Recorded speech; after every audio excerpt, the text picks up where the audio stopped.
rassurez-vous. Merci Madame la Présidente. Monsieur le Ministre, chers collègues, nous souhaitons commencer par nous associer aux premières paroles de Madame la Présidente et de Monsieur le Ministre. C'est la première fois que notre commission se réunit depuis l'attentat d'Arras, qui plus est pour évoquer notre système scolaire, nos élèves, nos enseignants. Nous tenions donc à exprimer notre solidarité à l'égard des personnels de l'éducation nationale et de leurs élèves et adresser bien sûr nos pensées aux victimes de ce drame et à leurs proches. Nous sommes comme beaucoup très émus par ce drame, en particulier mon collègue et ami Philippe, qui côtoie régulièrement les Arageois en tant que député et conseiller départemental du Pas-de-Calais.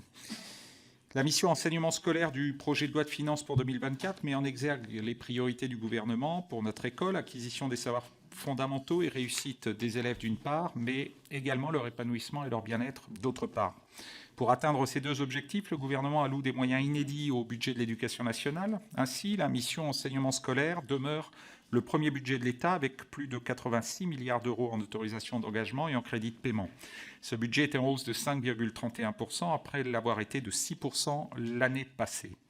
Depuis 2022, le budget du ministère de l'Éducation nationale a augmenté de 13,6% et 7,6 milliards d'euros, soit une hausse plus forte en 2 ans que sous chacune des 2 précédentes mandatures. Nous y sommes bien évidemment favorables et appelons cette progression à se poursuivre dans une dynamique pluriannuelle pour permettre à l'ensemble des réformes engagées d'aboutir.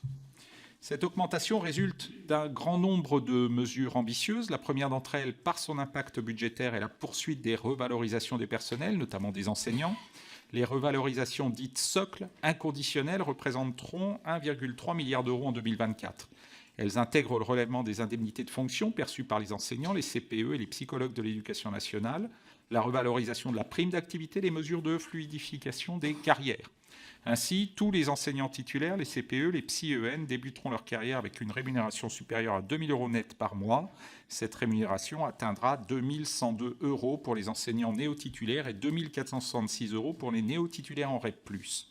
S'y ajoutent les mesures issues du rendez-vous salarial ainsi que pour les enseignants volontaires, la rémunération de missions complémentaires. Au total, sans les revalorisations liées au pacte, les enseignants titulaires gagneront en moyenne 258 euros net de plus par mois en janvier 2024 par rapport à avril 2022, soit une progression de 11%. Nous saluons ces efforts pour améliorer l'attractivité du métier tout en rappelant qu'ils doivent être poursuivis et ne pas se lier à la question salariale, mais également inclure les enjeux relatifs aux conditions de travail. L'acquisition des savoirs fondamentaux et la réussite scolaire demeurent également parmi les grandes priorités du gouvernement. Il déploie plusieurs mesures en ce sens.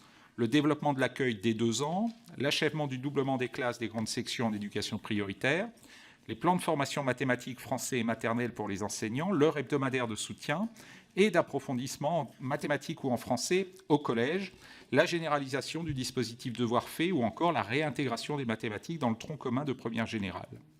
Mais la réussite scolaire n'a de valeur que si elle est accessible à tous. C'est pourquoi le projet de loi de finances porte plusieurs mesures visant à garantir l'égalité des chances et l'accès de tous à l'éducation. Le budget consacré à l'inclusion scolaire des élèves en situation de handicap augmente ainsi de 15,43% et permettra le recrutement de 3 000 AESH ainsi que leur revalorisation salariale de 13% en moyenne. S'y ajoute la création d'un fonds de soutien à l'acquisition de matériel adapté doté de 25 millions d'euros.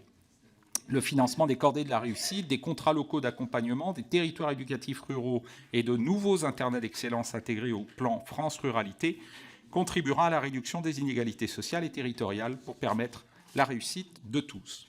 Le PLF prévoit également les dispositifs relatifs à la mise en œuvre de la réforme de la voie professionnelle. Celle-ci financera en effet le développement des bureaux des entreprises, des dispositifs tous droits ouverts et ambition emploi, de l'enseignement en petits groupes, mais également la gratification des périodes de formation en milieu professionnel. Au total, 1 milliard d'euros sera investi en 2024 pour soutenir cette réforme portée par les ministères chargés de l'éducation nationale, mais également du travail, de l'agriculture, par le secrétariat d'État chargé de la mer et par le plan France 2030.